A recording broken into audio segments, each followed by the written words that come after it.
Hi, I'm your host Vasco Duarte. Welcome to the Scrum Master Toolbox podcast, where we share tips and tricks from Scrum Masters around the world. Every day, we bring you inspiring answers to important questions that all Scrum Masters face day after day. Hello everybody, welcome to our Wednesday, the Leading Change episode this week with Peter Müller. Hey Peter, welcome back. Hey Vasco, nice to be here again. Absolutely. So leading change is the topic of today. We want to explore a change process that you were part of. And then as you go through that, explain the process step by step so that we understand how the process was and highlight for us as you go through the steps, also the tools, the tips, the tricks, and the techniques you learned back then that you still apply today. Okay, so I'd like to talk about a program we have in our company. Actually, it's still running, so it's not something where we finished with. It's called the Apprentice Program, where we support and accompany Scrum Masters, developers, and product owners to allow them to better understand actually what their accountability is, what they should do. And this is something which we do with 20% of their time. And 80% of the time they work in their teams and can apply what they learn during that journey. So we came up with the idea, I think 4 or 5 years ago, where the situation on the job market was not so good for hiring Scrum Masters. And we said, okay, so we need to take young Scrum Masters or people who just started with their journey, and we would like to provide them with a good, a good start in their job, and we say, okay, let's create a program which allows to have learning groups, say 3 Scrum Masters, because then we have a group at least. So and let them learn based on learning objectives. And here we have the link to the Scrum Alliance, because we just say, okay, the Scrum Alliance, they provide us with learning objectives for their various certification levels. We took these learning objectives and created a program around it. And so we have these three Scrum Masters as an example, and they form a learning group, and we provide them with the learning objectives, and we let them learn in a way which they actually apply in the daily work. It means that we use an iterative approach.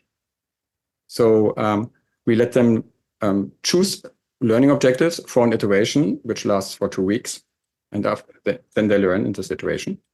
And after the iteration, we have a review with Agile coaches and maybe so-called mentors. I come to that later.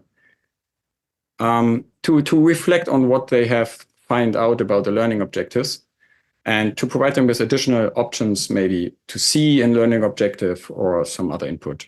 And we also say, okay, so that we have group learning is one aspect, but what about individual learning? So for that, we come up with the idea that during the program, each participant also gets a mentor. And so that we can also have the individual reflection on, for example, daily work and how learning objectives might apply to daily work.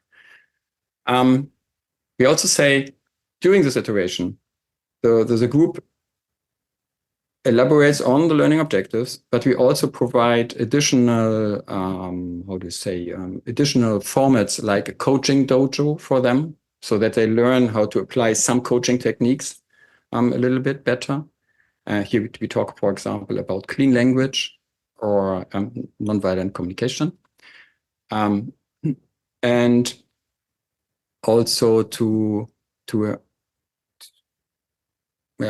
for developers, we also provide a coding dojo, because this is also something where they can really learn things in a safe environment. And with this program, what we have achieved over the years is that many people were participating in this program, which means that we were able to provide our Scrum Masters, product owners, and developers with let's say, a similar thinking about how Scrum, how Agile works, so that we have cross-divisional understanding about how things work. We have networking established, so they sometimes, even after participating in that program, are connected and exchanging about stuff. We have created a kind of movement, which also was very interesting for our leadership, because more and more people say, hey, this is how I should work, but in this environment, I cannot work this way. Dear leadership, please change the system so that we can work this way. So this puts a little bit pressure on leadership, which is one learning, involve leadership early. So maybe last sentence to that, the program usually runs for 4 to 6 months. It depends on how fast the participants apply the learning objectives or work on the learning objectives. And have you over time then developed an aspect of the program that includes leadership, just like you said it's potentially needed now? Yeah, one aspect we came up with is, of course, that we start to invite them to the reviews. So that they can see what will actually happen. So reviews are open. Unfortunately, I have to say that leadership is not so often present in these reviews. But what we have started now is actually to start a leadership journey for them. So we use this model of an iterative learning approach, which lasts for some time. So we talk now for 6 months for the leadership journey, providing them with learning objectives, which we came up with on our own, and to let them experience a learning journey based on an iterative group learning experience. So what you have developed over time is not only the content of that particular program, like the learning journey, as you said, but also kind of an approach to disseminate what has been learned. Right? Because, of course, you talk about the Scrum Alliance learning objectives, but I imagine you also include things that you have collected through these years of having applied the learning program, right? Yes.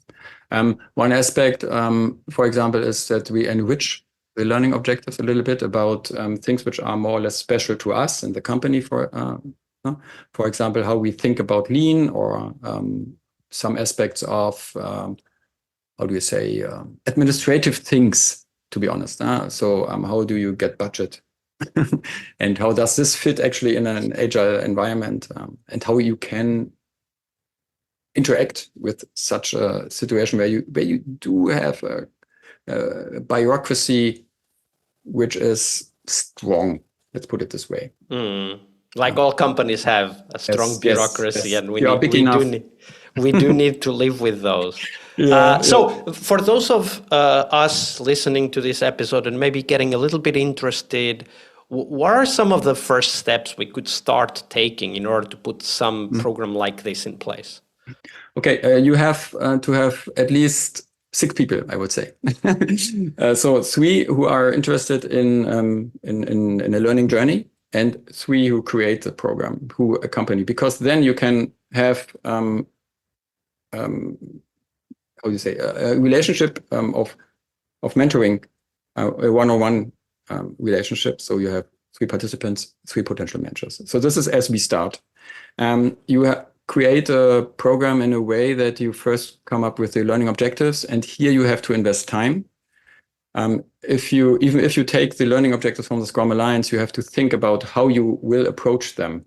So what is the content you expect the participants to learn, and you have to find it out. And these are the 3 persons you need, who are the mentors later, because they know the content, so they can ask respective questions in the end.